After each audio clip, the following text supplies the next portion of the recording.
I'll tell you a little story about my mama. Well, she liked the story when I told it to her. So I'm going to share it with you. Oh, there's these, picture it, 2600 AD, whatever. Pick it. It's kind of like the TOKOMAC, which they didn't read my Twitter post on, but that's okay. Ignorance is bliss. And I'll get to that here in a future vignette on selflessness. And think toroid, but put that on stat docket, toroid. So she always liked the story that I would tell about these future scientists 30 years down the road. Nod to the TOKOMAC. 300 years down the road, are feeling pretty good about themselves because they've finally done it. They have finally taken that which is not alive and created that which is alive. And when I say that which is alive, I'm just going to, since this is a story, I'm going to take it right to the top so there's no question about what is life. Unless you feel you're one of those Sims. And that's okay. My heart hurts slightly for you, but that's okay if you feel you're a Sim. So anyway, these evil scientists, Dr. Frankensteins, they found a way to do it. And they created from nothing, from dirt. They created a man.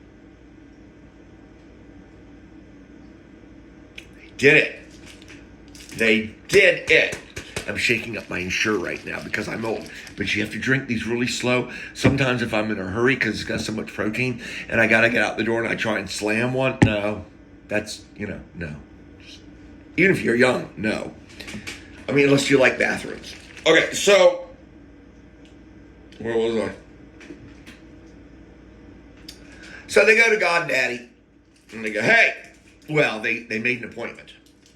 You got to make an appointment. You can't just go barging in on God Daddy. So, the receptionist, Sarah,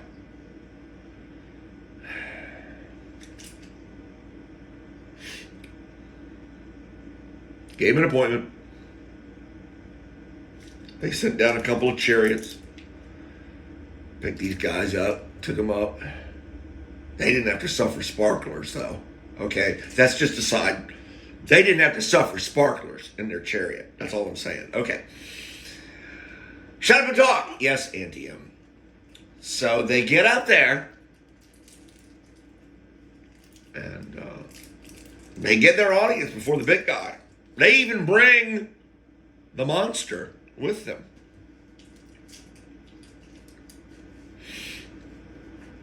And with an IQ, I'm going to say probably 130, 135. Pretty intelligent monster. I've tried the generic ones, the Dollar General, and you have to sip those even slower. But anyway, so they go, behold, God Almighty, because they don't call him God Daddy, only I call him God Daddy. But you can call him God Daddy too if you want to. It's okay. Just make sure you use the old man's sparingly. Have an intent when you call him old man because you're picking a fight. Okay. So they go before God Daddy and they go, behold, the monster. We have taken we've taken dirt and we have created that which was not alive to alive. How you like that? And God said, get your own dirt.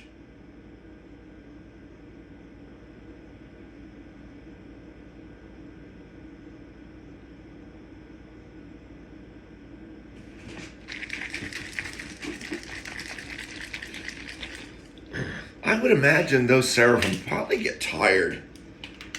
They gotta get tired. Can you get tired in heaven? They say we eat for enjoyment there. Well, that was I'll stay in the paddocks. Go ahead, y'all eat away. Sorry, I just took a little side shot at you. I love you, Dad. The big dad, capital D. The upper like font, like series font D. And so they gotta get tired, man. Flitting all around. You know Sarah's getting tired. She's looking for me now. I know she got a piece of coal just for the heck of it. She's hoping I come around because she's getting tired of like, holy, holy, holy. I mean, this has been going on a long time now. This girl been chanting it. Holy, holy, holy. Just flying around the God Daddy, worshiping him. I guess he's worth our worship. Yeah, let's see. What did he do for me? He breathed life into me. Then he kept my own hand destruction from me. Time after time after time. And then he remolded me and he molded me, fashioned. Okay, I digress. So, yeah, I guess I'm kind of indebted to him. Okay, a little bit. Debt I can't pay, I know.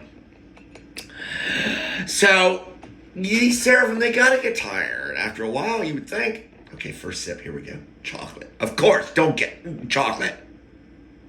Who gets it? Vanilla ensures.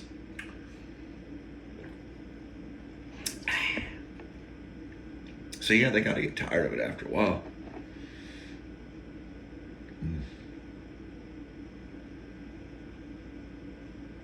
So beautiful that you cannot look away. I'm told His Majesty, His countenance is so beautiful that we will not be able to look away.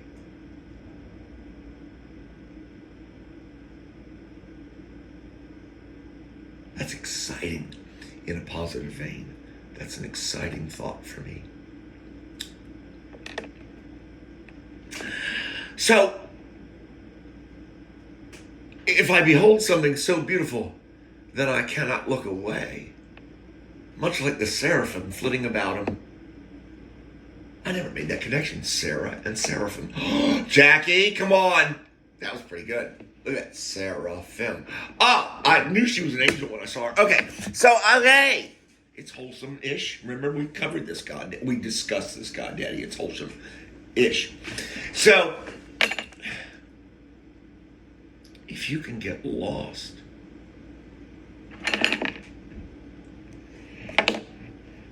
by the sight that you behold, if you can get lost into it, because you find it so beautiful that you cannot look away. Would it be fair to say in that moment that you have forgotten about yourself?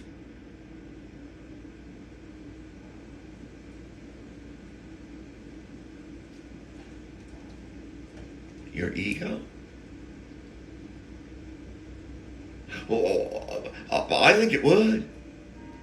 I think if I were beholding something that beautiful, that I was transfixed, that I was hypnotized, that I could not look away, I cannot, as I try to run a self-diagnostic here, I cannot see that there would be much room in there for my ego in that moment.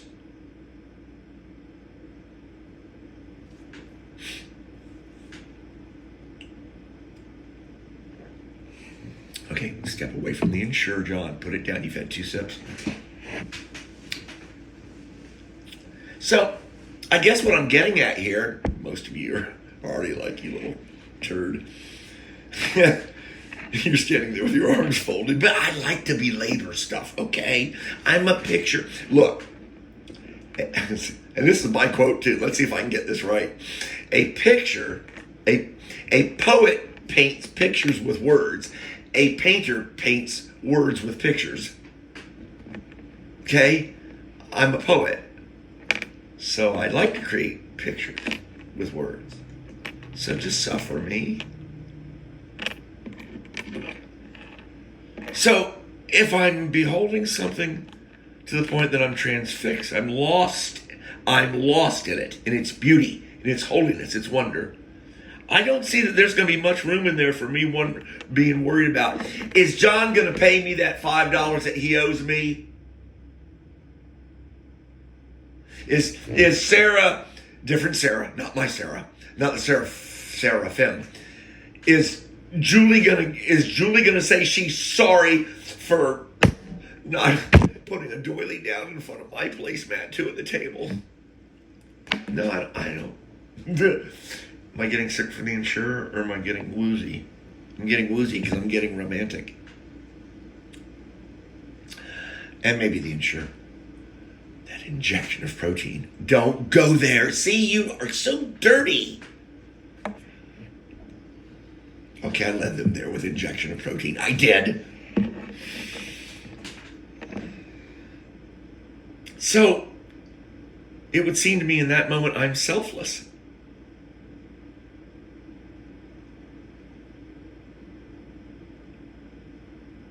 A state of nirvana. Yes? Isn't that fair to contemplate?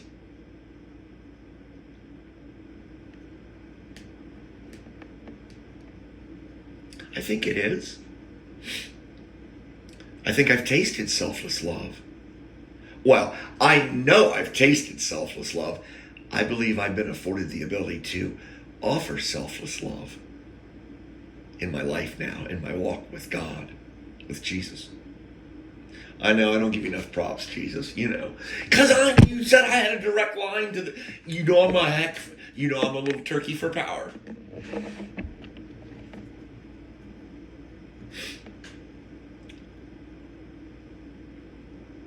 Do I want to try and tie that?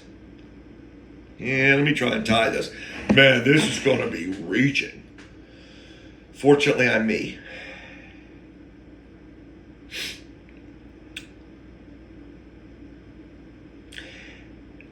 They, the astrophysicists, talk about the observable universe. What we can see.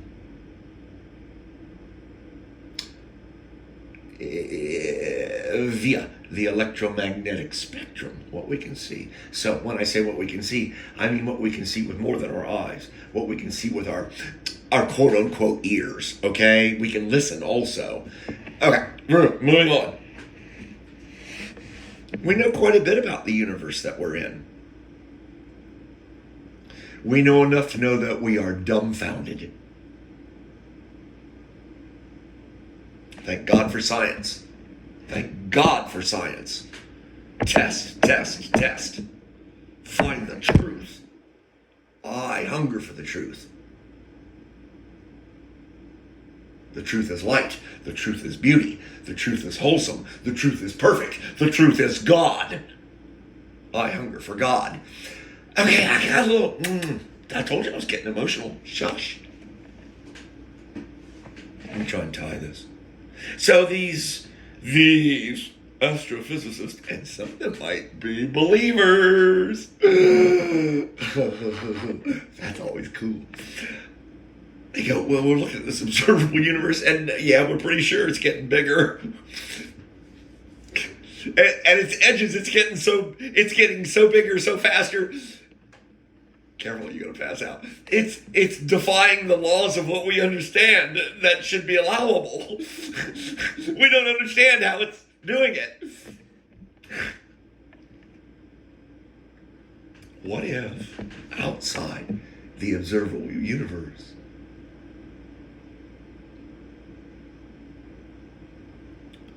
was selflessness?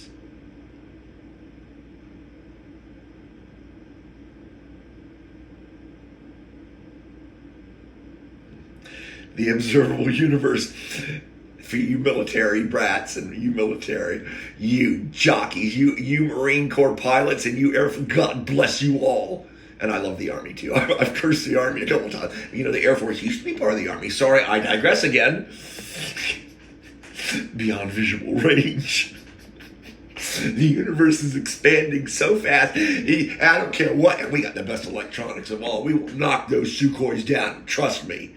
I got you at 14 miles. You don't see me till 7. I own you. Thank God. I love God and I love country. I love my country. Sorry, digressing again. So, beyond visual range. And we can't understand why this is happening. And I'm suggesting that perhaps outside of what we can see, the observable universe, because you have heard me talk about in the past, seeing beyond the distance of space and time, infinity. You heard me allude to that, say that. When God reaches across, how painful it is for him to reach across the infinite expanse of space-time. Because of you're either perfect or you're not perfect. And everything that's not perfect is really not kosher with God, Daddy. And you would be one of those things. And so would I. Okay, so they're looking at the subuniverse. Perhaps outside the observable universe. Perhaps is selflessness. Is truth. Is the answer.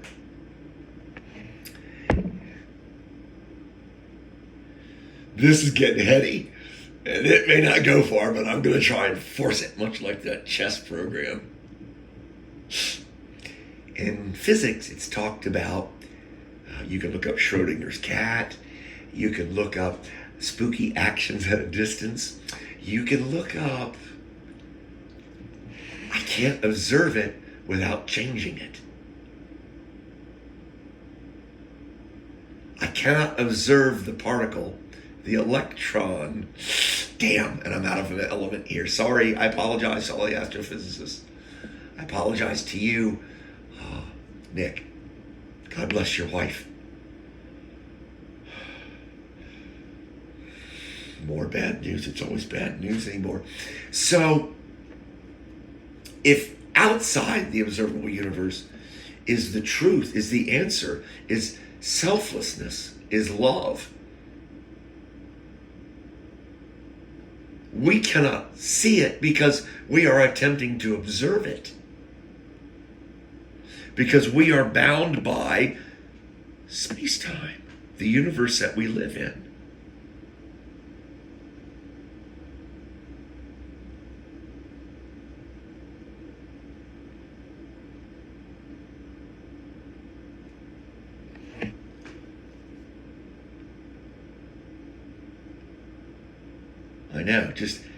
I know. Just give it a second.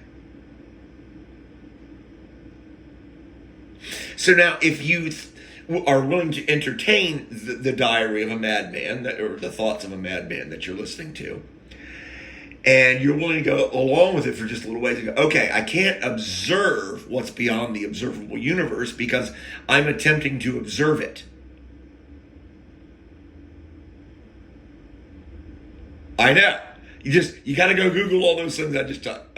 Because we are talking about the universe, sort of.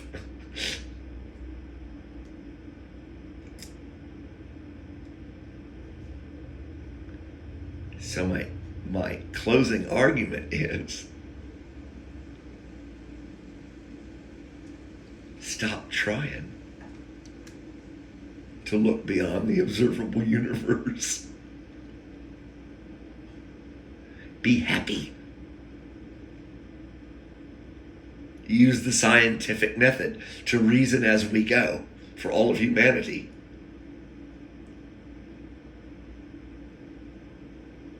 Some people aren't meant to go to college. Some people aren't meant to know what's outside the observable universe. But that doesn't mean that's what's outside the observable universe can't come to you. Peace.